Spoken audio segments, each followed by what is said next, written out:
Hello, hello, hello. This is your message from the universe for 12/11/2020. This is the rune Algiz. Now, Algiz is the rune of protection, but in this reading, this rune is reversed.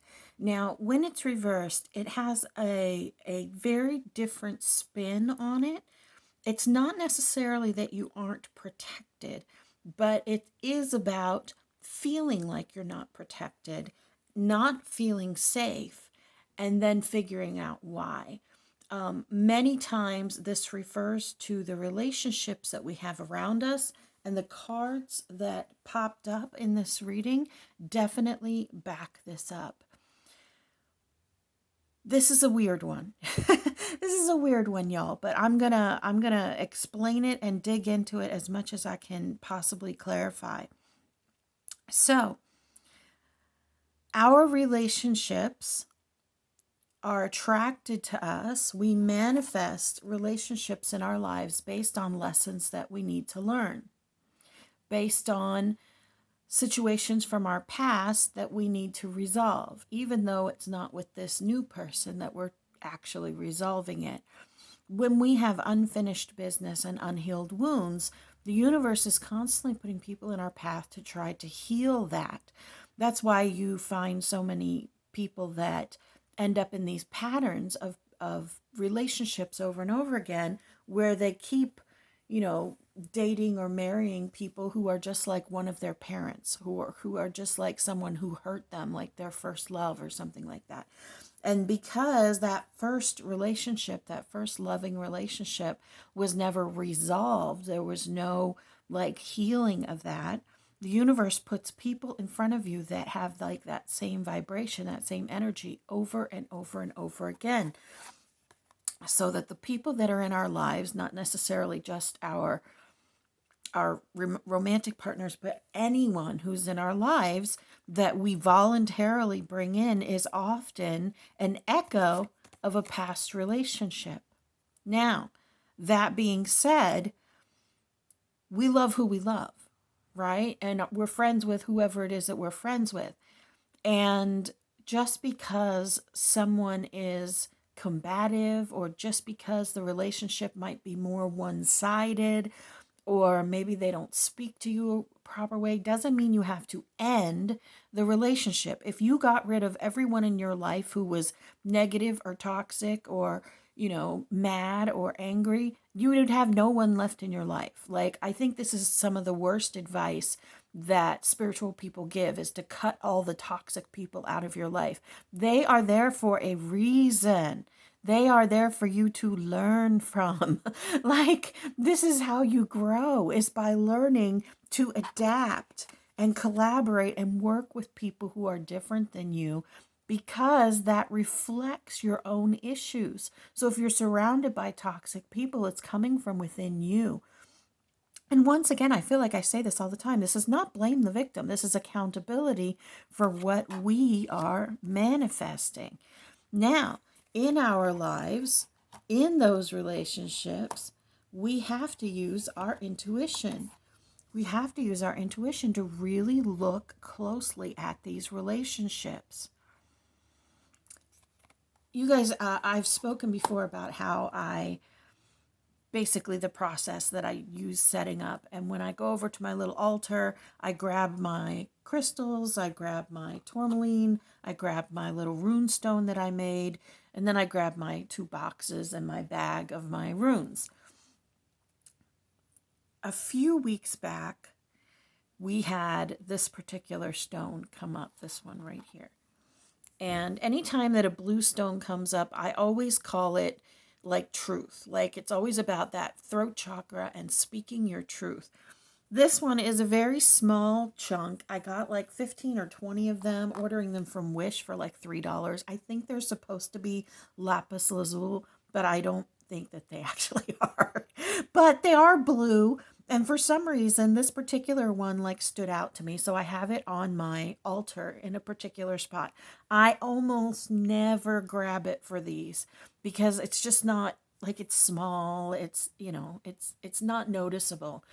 But when I grabbed it for this reading, I guess it was a month or so ago, this phrase came in, the thin blue line of truth, the thin blue line of truth. And it was really about speaking your truth in a way that you know is going to hurt people. And that fine line that we walk between standing up for ourselves and asserting ourselves and hurting those people that we love, especially those of us who are empaths, who are extra sensitive to things. Even when we're being hurt, we often don't want to hurt that person back. So we tend to take more than we should. We get kicked in the teeth a little more. We get taken advantage of a little bit more. So this particular reading is really talking about that space. Recognize that if you are being held back and you think it's because of these relationships, it's not really the relationships themselves. It's what you're doing with them that is the blockage. It's how you are reacting to them that is the blockage. Are you blaming them because they're difficult for the situations that you're having and the issues that you are having? Do you look at them and say, well, they were the ones yelling, or they were the ones cursing, or they were the ones that did the wrong thing? Are you looking at yourself in this situation and how you react to it?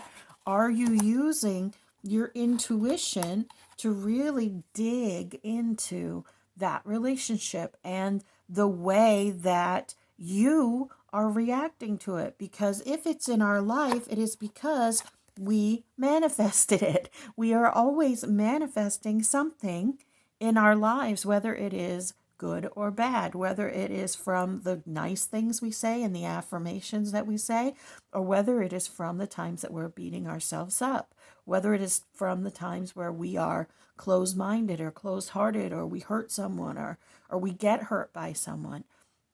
We are constantly manifesting new situations in our life. And so these relationships that you are thinking, I need to get rid of them because they're holding me back, or, the way they speak to me, or toxic this or negative that, how are you working with them? How are you, exchanging with them? It takes a lot of strength to heal a relationship, or to learn to be accepting of someone with their flaws.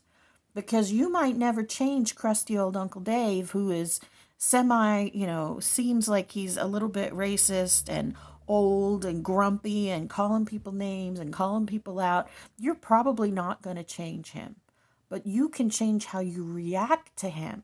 That is your strength. When you can get yourself to a point where Uncle Dave doesn't trigger you anymore, that is a level of strength. You don't have to cut him out of your life.